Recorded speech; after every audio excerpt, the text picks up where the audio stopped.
Olá, amigos e amigas. Hoje o episódio 76 dos Testemunhos de São José. Vamos entrar em oração? Em nome do Pai, do Filho e do Espírito Santo. Amém. Início da leitura. Os últimos dias de um condenado. Conta Adolfo Kolping. Pelos meados do século XIX, na Renânia, um ladrão assassino fora sentenciado à morte. O crime havia sido de tal crueldade que não houve razões para mitigar a pena. Após negações iniciais, o réu emudeceu. As provas foram se acumulando. A sentença não parecia ter causado a mínima impressão no infeliz. Todas as palavras do capelão ao detento como que escorregavam sem efeito nessa natureza embrutecida. Obtuso e casmurro, o condenado achava-se sentado num canto da cela.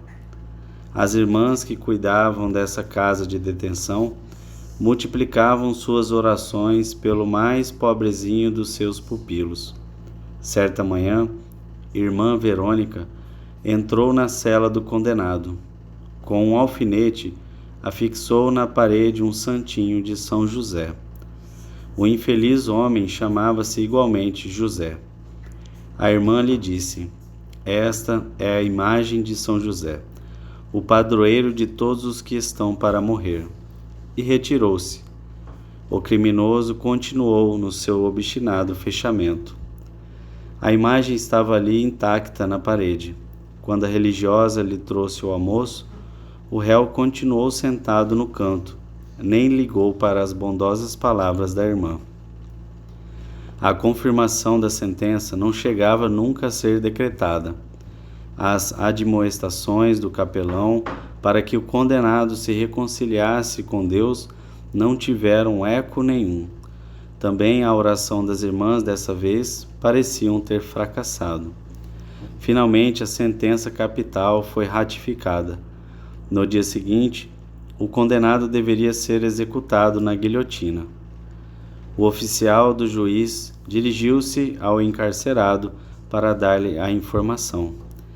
Queria chamar-lhe a atenção também sobre a seriedade da hora que se aproximava. Como de costume, o condenado estava no cantinho. Parecia, porém, notar-se nele uma pequena diferença. Também a irmã reparara que desde uns dias o prisioneiro havia mudado. Todavia, continuava calado. Quieto e sem alteração nenhuma, ouviu a leitura da sentença confirmada.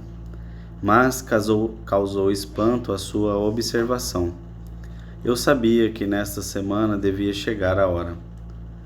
Quando da advertência do oficial de que se devia preparar para a morte, respondeu com toda segurança: "Já me preparei, porque eu sabia que veria nesta semana."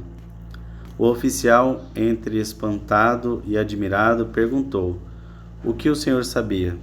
"Desde segunda-feira, sei que devo morrer nesta semana." O oficial não podia entender. Ele havia recebido a confirmação da sentença na tarde anterior. Nenhum outro lhe teria trazido a informação. E como então o réu já estava ciente? É que ele vira o documento da sentença e notou que trazia a data da segunda-feira passada, quando o oficial mostrou-se incrédulo com tal história. O condenado, com lágrimas nos olhos, acabou contando-lhe o que havia acontecido. "Reconheço que mereço a morte, mas eu não podia suportar a incerteza do dia de morrer. As admoestações do capelão para a reconciliação com Deus martirizavam-me por demais. Quando a irmã trouxe o santinho de São José, o santo do meu nome, e o fixou na parede, eu me coloquei diante dele e olhei como alguma coisa de santo e de querido dos anos longínquos de crianças. Aos poucos fui recuperando a confiança no meu padroeiro e comecei a rezar. Mas o pavor da morte repentina eu não podia suportar. Veio-me a ideia de pedir essa graça especial a São José. A misericórdia de Deus é sem limites. Basta o pecador pedi-la. Assim me repetiu o capelão. Foi aí que eu me atrevi a pedir um sinal. O sinal seria: se em vez da irmã que cuida de mim cada dia aparecesse outra pessoa, então seria certo que nesta semana viria a sentença de morte. E de fato, na segunda-feira passada, veio uma outra irmã à minha cela. Aí eu sabia do que se tratava. São José me ajudou. Tinha ele um poderoso advogado, o padroeiro de seu nome, a quem não tinha invocado em vão. Contou tudo isso com toda tranquilidade ao oficial. Foi então que pediu chamar-lhe o padre. Queria pôr em ordem as pesadas contas. Na porta de entrada, o oficial encontrou-se com a dita irmã, e esta confirmou que na segunda-feira esteve na porta da cela e que fora chamada com urgência por outra irmã para atender a superiora.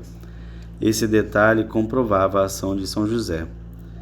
O capelão estava admiradíssimo ao encontrar-se agora com um homem transformado.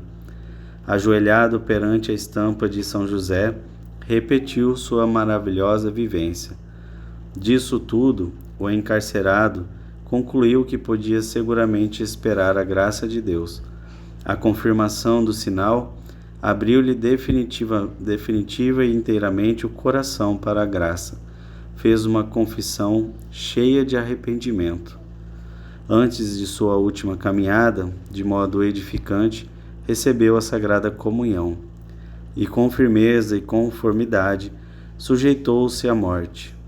Foi um exemplo emocionante para quantos precisaram este ato. Do calendário de São José. Fim da leitura. Que esse testemunho nos ajude a crescer nas virtudes da fé, da esperança e da caridade.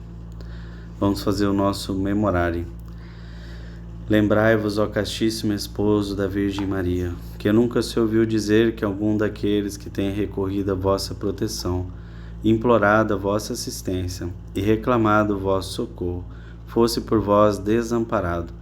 Animado eu, pois, com igual confiança, a vós recorro, ó Pai espiritual, e imploro a vossa proteção.